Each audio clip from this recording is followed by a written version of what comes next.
Hola a todos. Bueno, el día de hoy vamos a hablar sobre los aspectos muy superficiales y generales de el proceso de coagulación, hemostasia y trombosis.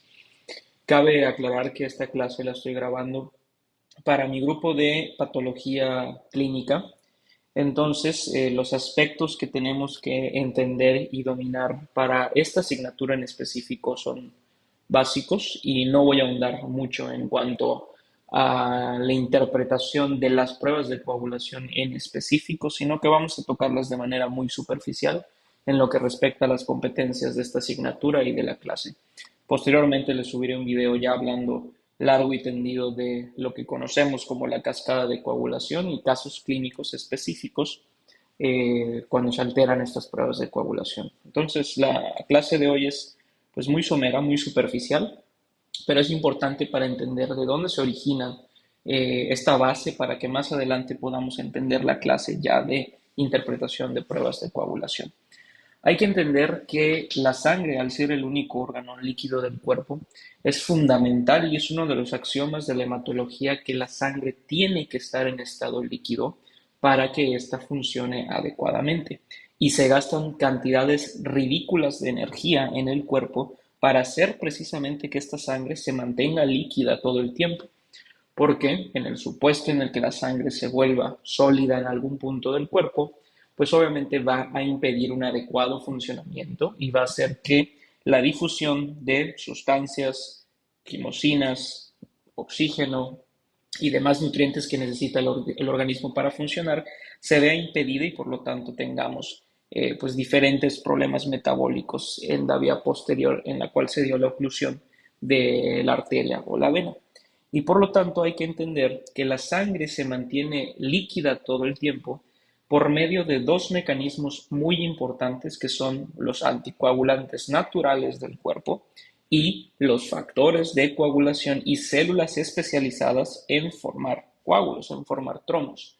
Entonces, todo el tiempo en nuestro cuerpo tenemos funcionando anticoagulantes naturales y coagulantes naturales. Y únicamente el balance entre estos dos procesos va a permitir que la sangre permanezca líquida y que si en algún punto esta tiene que volverse sólida, ya sea por inflamación, por una lesión o por cualquier motivo, la sangre tiene sus propios mecanismos para resolver este evento en el que se volvió sólida para poder darle continuidad al funcionamiento de la sangre líquida. Y habiendo dicho esto, hay que tener en cuenta que la sangre se mantiene líquida porque está impedida o está separada por una estructura muy importante de la sangre y del interior de los vasos sanguíneos denominada endotelio. Las sustancias que hacen que la sangre se active y se vuelva sólida están justo detrás de este endotelio, en el interior y detrás del endotelio. Esto significa que la sangre se mantiene líquida porque todo el tiempo está en contacto con el endotelio y está aislada de ese mundo exterior en el cual se contienen las sustancias que la activan.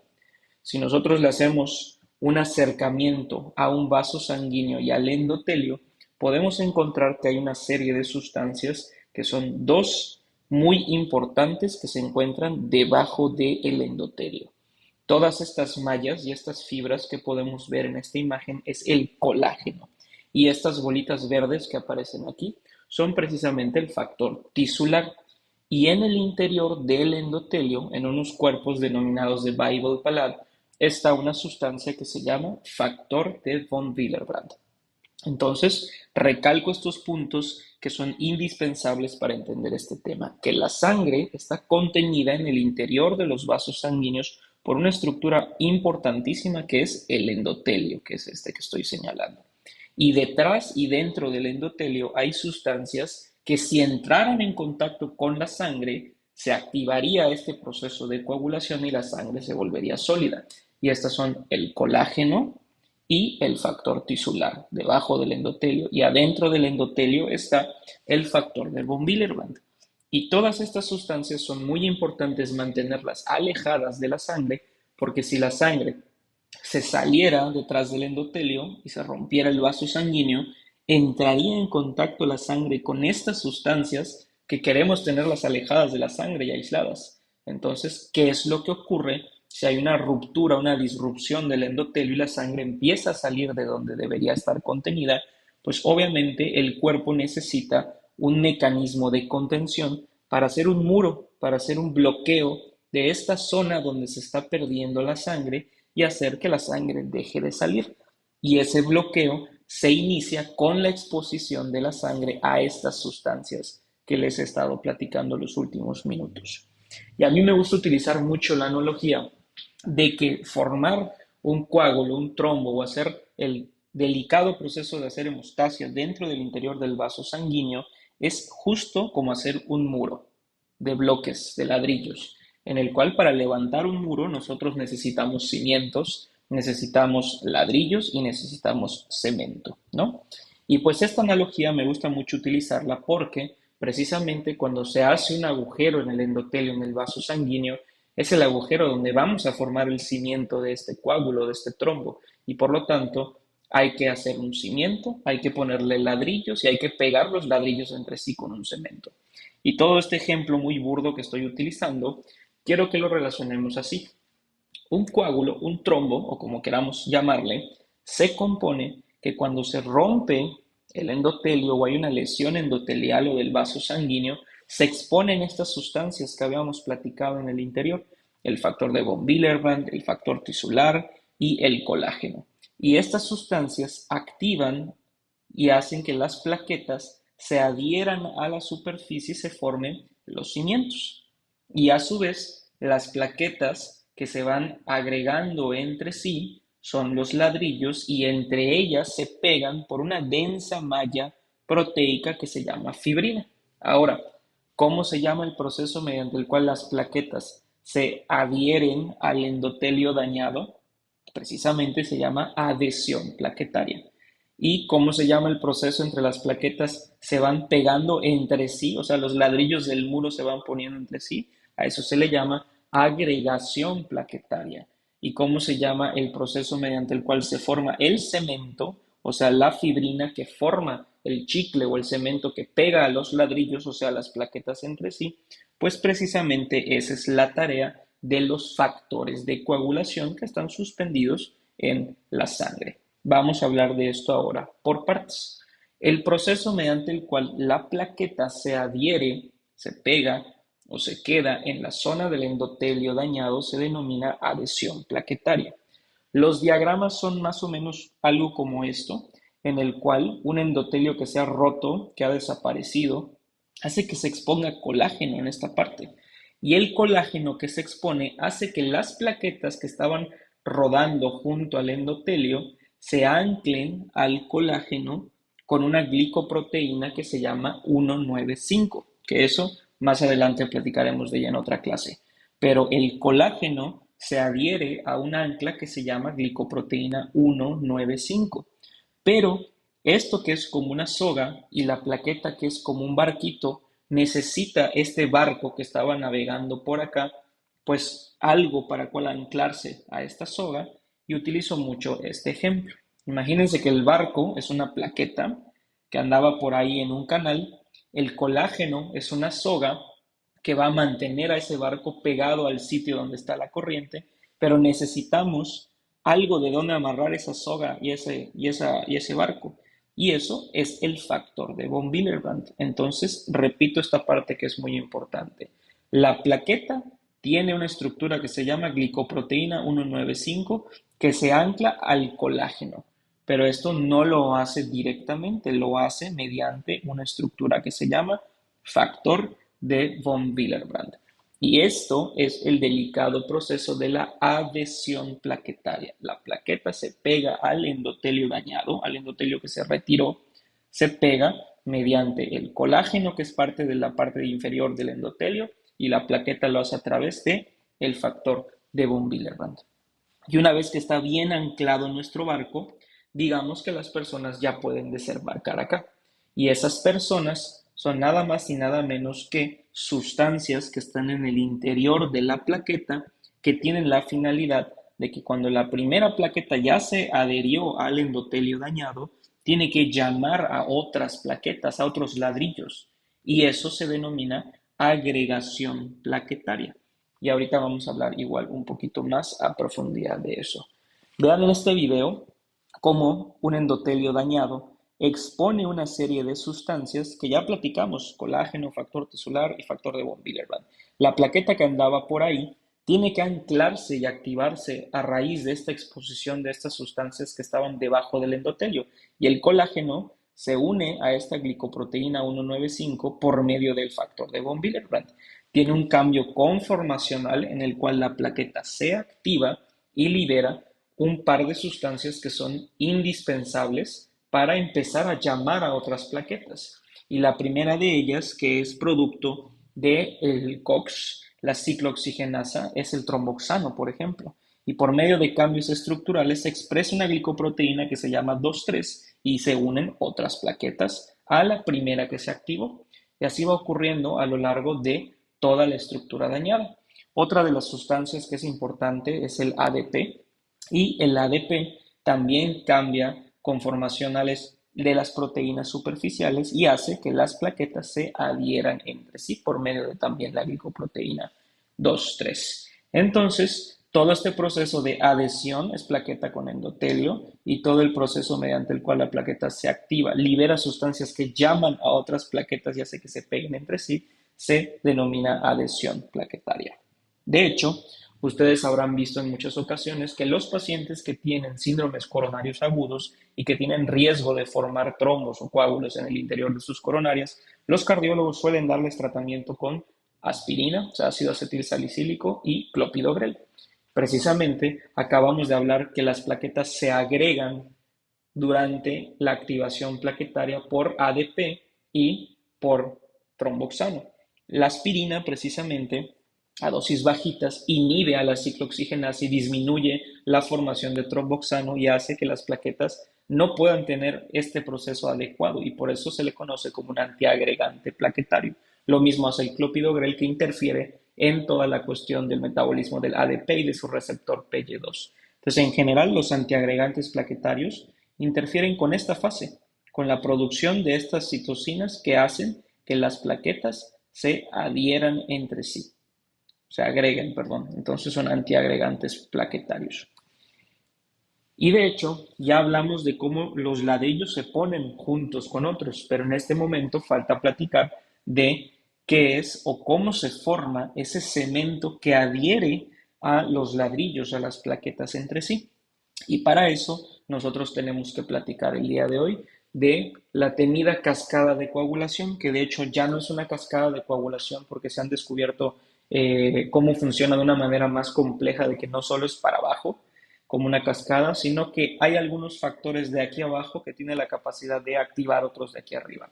Entonces, actualmente esto lo denominamos nuevo modelo de la coagulación, pero pues en este momento eso no es relevante para el objetivo de esta clase. Por lo tanto, ya hablamos de que un trombo, un coágulo, es cimientos, ladrillos, y ya hablamos de que los cimientos se forman por la adhesión plaquetaria. Ya hablamos que la agregación plaquetaria es escorar o encimar los ladrillos uno sobre otro, pero ahora falta ponerle el cemento al interior de los ladrillos para que quede estable ese muro, estable ese coágulo. Y eso lo logramos mediante dos vías de coagulación denominadas la vía extrínseca y la vía intrínseca, que la finalidad de ambas es desembocar a esta vía común que tiene la finalidad de producir el, el coágulo de fibrina como tal, esta estructura, el cemento. Entonces es muy importante que se den cuenta que no importa cuál sea la vía de coagulación que se active, la vía común desemboca siempre en formación de fibrina, que es el chicle, el cemento, como queramos decirlo, que va a darle estabilidad al coágulo. Y por lo tanto, hay que entender cómo se origina esto. La vía extrínseca de la vía de coagulación, como su nombre lo indica, extrínseca, es que no tiene que ver directamente con la sangre. Pero aquí tenemos un viejo conocido. Cuando hay un trauma o una lesión endotelial, se expone colágeno y factor de von Willebrand, que habíamos dicho que es lo que necesitamos para amarrar a nuestras plaquetas al endotelio roto, ¿no? El proceso de adhesión plaquetaria. Pero ¿se acuerdan también que había el factor tisular? Y este factor tisular precisamente es el que activa junto con otras sustancias a la vía extrínseca de coagulación. ¿Y cuál es esa vía extrínseca de coagulación? El que contiene al factor 7. Personalmente, cuando era estudiante, se me hacía muy confuso aprenderme en orden estos factores de coagulación, y la realidad es que estos tienen números porque se fueron numerando en el orden en el que se describieron. Pero les voy a explicar una manera muy sencilla para que nunca se les olvide. ¿A dónde mandaron a jugar a Cristiano Ronaldo? Al extranjero, ¿no? Creo que está en Arabia o algo así. Y Cristiano Ronaldo, o sea, CR7, que está jugando en el extranjero, es el único participante de la vía extrínseca de coagulación. Entonces, CR7, el factor 7, está en la vía extrínseca de coagulación, en el extranjero, está lejos. Y es el único factor que participa aquí, como podrán darse cuenta. El 7 es el único que forma parte de la vía extrínseca de coagulación, que es activada mediante la exposición del factor tisular. ¿Y con quién tiene rivalidad Cristiano? Pues con el 10, con Messi, ¿no? Y vamos a ver que CR7, el factor 7, activa ¿a quién? Al factor 10 y al factor 5. Entonces, Messi, el 10, tiene confrontación con Cristiano todo el tiempo, y por lo tanto el factor 7 activa al 10 y el 10 junto con el 5 activan a esta sustancia que se llama protrombina a trombina, y la trombina forma al fin fibrina, que esto es muy importante. Entonces, repito toda esta parte, hay una vía extrínseca de coagulación, que es que cuando se expone el factor tisular activa la vía extrínseca de la coagulación, que su único miembro es CR7, factor 7 de coagulación. Y este se trae pique o pleito con el 10, y el 10 entre 2 es 5, entonces el factor 10 entre 5, y esto forma protrombina a trombina, y la trombina hace fibrinógeno hacia fibrina. Y esta es la finalidad que tenemos de formar toda la vía de coagulación, formar la fibrina. Y del otro lado, nosotros tenemos que tener en cuenta que hay una vía intrínseca de la coagulación. Y esta vía intrínseca de la coagulación es cuando hay una activación de esta cascada por sustancias internas en la sangre. Aquí no necesitamos exponer al factor tisular. Aquí, sustancias negativas como sustancias inflamatorias, lipolisacáridos de las bacterias, hacen que haya una activación del factor 12, del factor 11, del 9, del 8, y que ambas vías, tanto la extrínseca como la intrínseca, desembocan ¿en quién? En la vía común, y en la vía común estaba Messi, ¿se acuerdan? El factor 10. Entonces, todas las vías llegan a Messi, pero la vía extrínseca es la que tiene Cristiano Ronaldo, al 7. Entonces, para que se lo aprendan más fácil, pues el 7 está en la vía extrínseca en el extranjero, el 10 está en la común, y pues todos los demás factores, ¿dónde están? Pues en esta vía, para que no se pierdan, es más sencillo. Entonces, podemos seguir platicando de estas pruebas, pero vamos a ver qué ocurre. Ya se produjeron estas adhesiones y agregación de las plaquetas, y ahora sigue que estas sustancias y factores de coagulación escinden el fibrinógeno y forman fibrina. Ese es el final de la vía de coagulación, haciendo que se forme esa malla de fibrina, ese cemento, y el coágulo se vuelva estable y se propague todo este proceso. Y por lo tanto, ahora vamos a hablar de las pruebas de coagulación como tal. Ya dijimos que hay una vía extrínseca de coagulación que es desencadenada por trauma y exposición del factor tisular. Ya dijimos que hay una vía intrínseca de la coagulación que se activa por sustancias inflamatorias o negativas en el interior de la sangre, pero que la vía común es la que une a estas dos, y que la funcionalidad de la vía común es la formación ¿de qué? De fibrina, del cemento. Eso es lo básico. Ahora bien, en el laboratorio podemos replicar estas pruebas si nosotros sabemos que el factor tisular activa la vía extrínseca. Podemos ponerle factor tisular al tubito de tiempos de coagulación. Si nosotros sabemos que sustancias inflamatorias o negativas activan la vía intrínseca de la coagulación, podemos echarle sustancias negativas inflamatorias al tubito. Si nosotros sabemos que el procedimiento para progresar a lo largo de la vía común es la trombina, o sea, esto, para formar fibrina, podemos echarle al tubito también trombina para saber en cuánto tiempo forma todas estas pruebas. La finalidad tiene que cuánto tiempo tarda la sangre en formar fibrina y por lo tanto en formar un coágulo. Y precisamente estas tres pruebas estamos hablando de el tiempo de protrombina, el tiempo de tromboplastina parcial activada y el tiempo de trombina. Entonces, ¿qué pasa si yo le echo factor tisular a mi tubito? Estoy evaluando la vía extrínseca de la coagulación y la vía común, porque así es la cascada. ¿Qué pasa si yo le echo sustancias negativas al tubito? Pues se activa la vía intrínseca de la coagulación y la vía común, porque aquí es donde desembocan ambas. ¿Qué pasa si yo le echo trombina a mi tubito? Pues estoy evaluando la formación de ¿qué? Precisamente de fibrina. Todas evalúan la formación de fibrina, pero las tres pruebas lo hacen a niveles diferentes. Entonces, esto es muy importante entender que lo que miden estas pruebas de coagulación es el tiempo que tarda un paciente en promedio en formar un coágulo. Aquí no hay coágulo y por lo tanto el sensor está detectando que no hay absolutamente nada abajito del tubo. Pero ¿qué pasa si yo le echo esas sustancias y se activa la cascada de coagulación? Pues precisamente lo que ocurre es que se forma el trombo y lo detecta la máquina y nos dice, ok, este paciente con la prueba que tú hiciste tarda X cantidad de segundos en formar el coágulo y eso es lo que evalúan las pruebas. Cuando nosotros echamos factores negativos, ya lo dijimos, sustancias negativas o inflamatorias, evalúa esta prueba todos los factores de la vía intrínseca, de la vía común y la formación de fibrina. Cuando se echa factor tisular, se evalúa toda la vía extrínseca de coagulación, la vía común y la formación de fibrina. Y cuando lo que echamos es trombina, evalúa la formación directamente de fibrina. Haciendo que estas tres pruebas, que es el TTPA o tiempo de tromboplastina parcial activada, el tiempo de protrombina y el tiempo de trombina, son pruebas que nos permiten conocer cómo están funcionando todos los factores de la cascada de coagulación. Todos y cada uno de ellos, cómo están funcionando cuánto y cualitativamente. Y esto es muy importante. ¿Por qué? Porque si nosotros tenemos un déficit o un error en cualquiera de estas partes de las vías, pues obviamente lo vamos a ver reflejado en las pruebas de coagulación. Por ejemplo, les pongo este ejemplo en el cual uno de los pacientes tiene un tiempo de protrombina de 12 segundos, que aquí hay un rango de referencia de 9 a 13. Solo que hay algo que es muy importante aclarar para la interpretación de los tiempos de coagulación.